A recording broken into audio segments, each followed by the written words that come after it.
Over to you, sir. Have a wonderful panel discussion. Good afternoon, everyone, and welcome to Delhi, welcome to Fsie, and welcome to FSIE. This is one forum where all fire professionals and security professionals meet, and not only we see technologies, but we also talk to each other on what is happening and what should happen, so that we are fireproof and we are absolutely in the position to fight any untoward incident of fire. Now, today's panel discussion is something which is very, very relevant. And first of all, I would like to thank Mr. Varik for gracefully, accepting this last minute invitation. Mr. Lonkar from Ministry of Home Affairs was supposed to come and talk about how the codes and how the government is helping us to reach our goal. And nobody better than Mr. Varik I could see, and he was a God-sent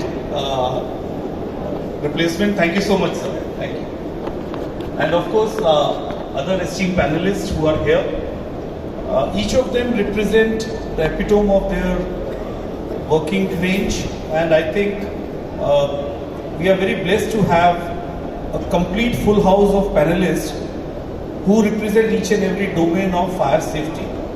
To think of the out of the box and apply his jurisdiction based on the merit of the case, or he should stick to NBC in total. So my request that if you can try to say something on this.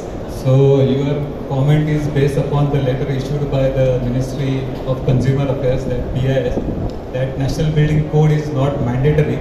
So it is a code, and ultimately the subject of building or regulating the building is a state subject. So central government cannot have any act on it or rules on it. So it is a state subject, and every state they have their own building bylaws or development control rules. Also they have their fire act. So all these development control rules has a cross reference of National Building Code. So by virtue of that, National Building Code becomes mandatory. Secondly, as far as fire and life safety is concerned, Part 4 of National Building Code has got a cross-reference in all fire acts of the states, and by virtue of that, it becomes a mandatory document. Compliances become mandatory. So as far as whatever building classified in Part 4 of National Building Code, right from the residential, educational, institutional, business, then your industrial, storage, so all guidelines are given in National Building Code under one umbrella. And not only fire, but it talks about other disciplines also. Lift, escalators, then your construction, electrical things. So all disciplines which are required to make the building envelope safe. So all these aspects are covered under National Building Code. So it is a sacrosanct document created by all experts in the field. So you cannot really challenge that. And by virtue of various verdicts given by the state high courts or even Supreme Court, it becomes a mandatory again. So by that, nobody can really challenge, because we have taken internationally best practices, and what suits us, that we have incorporated in National Building Code. So considering all this background, it is relevantly very good document, though it is required mandatory changes because EVs are coming up, data centers are coming up, warehousing is coming up. So considering all these challenges, we have to address in new NBC, which is expected by 2025. So by taking inputs from various stakeholders, definitely whatever document will come out will address all these issues. Thank you. Thank you. So, that this is what we recommend, and in the last line they say, or else the authority having jurisdiction can go little different. So that is why, or mostly we see that the fire officers will exactly go by the book and not on the merit of the case. That is true, because each and every building NBC cannot cover. It is a general guideline, but based upon the potential risk associated in the building. So if it is a server room coming up, so you have to protect it with the gas flooding system, or maybe quick response sprinklers. So these are the additional guidelines. If it is warehouse and if ESFR sprinklers are coming up or rack sprinklers are coming up, so you have to add the quantity of water and pumping you have to increase. So definitely it is an applied science, because NBC is giving you the prescription, but you have to take a cross reference of respective IS. That is for sprinkler IS 15105 or for hydrant IS 13039. So based upon calculation of water, calculation of pumping, it should be taken from that individual code. Then only you can have the foolproof system. So if it is industrial occupancy and if it is high hazard, then how much quantity of water you have to store? Minimum 2 hours fire should be there in place, so that you can douse the fire.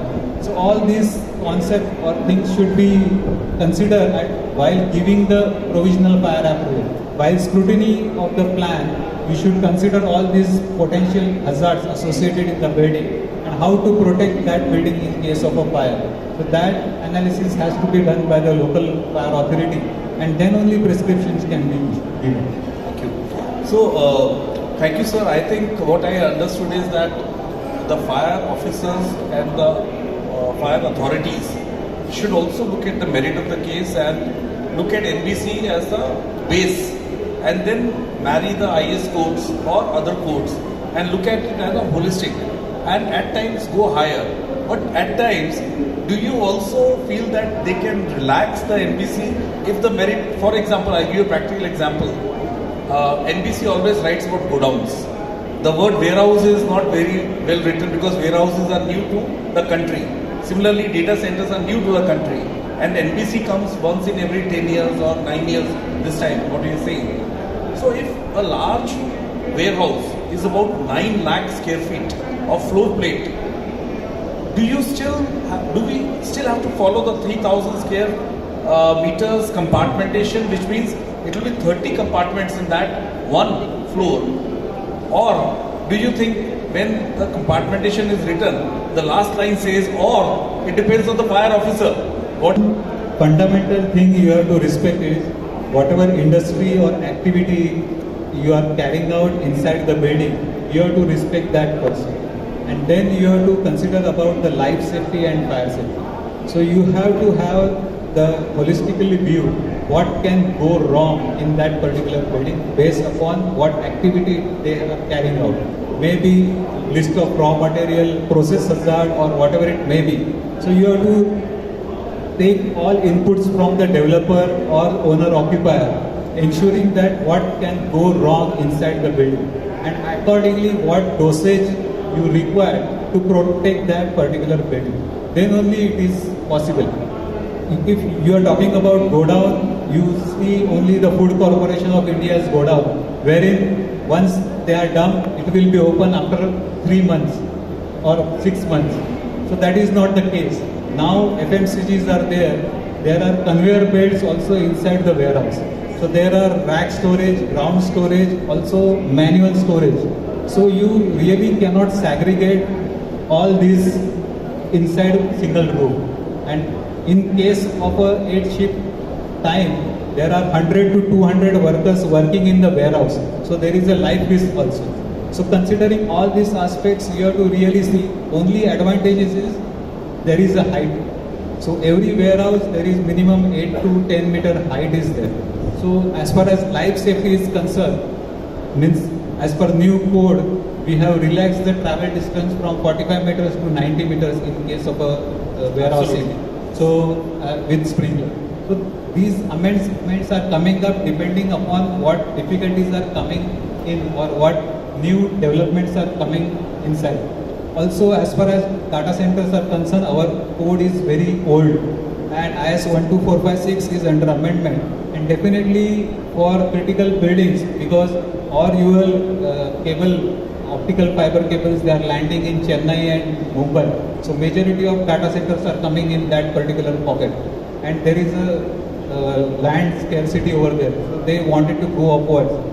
So we have to take a call. As far as Maharashtra is concerned, we have allowed up to 45 meters data centers with DGs on upper side, transformers on upper levels. So on every floor there is a DG sets and transformers are available. So that all by how to take care of safety, what are the best international practices are available, taking into account, we have allowed them. So minimum baseline is given in NBC, over and above depending upon the potential risk, what is there to cater, and how to protect the life and property over there from the business continuity point of view.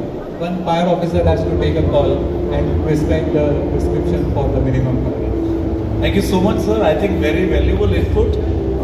It is something very important for us to note that new businesses are coming up, new kind of buildings are coming up, and NBC is something which is a baseline, and over and above that, like Maharashtra has allowed higher heights for data centers. I'm also pleased to share that Haryana government has allowed warehouses up to a height of 21 meters as against 15 meters in the NBC, and the travel distance of 135 meters has been approved in Haryana. So my request is that we should go to the fire authorities and request them to see the merit of the case, understand together. We are all engineers, architects working with the fire officers together, and under the umbrella of fire authorities, we should create the best fire safe buildings.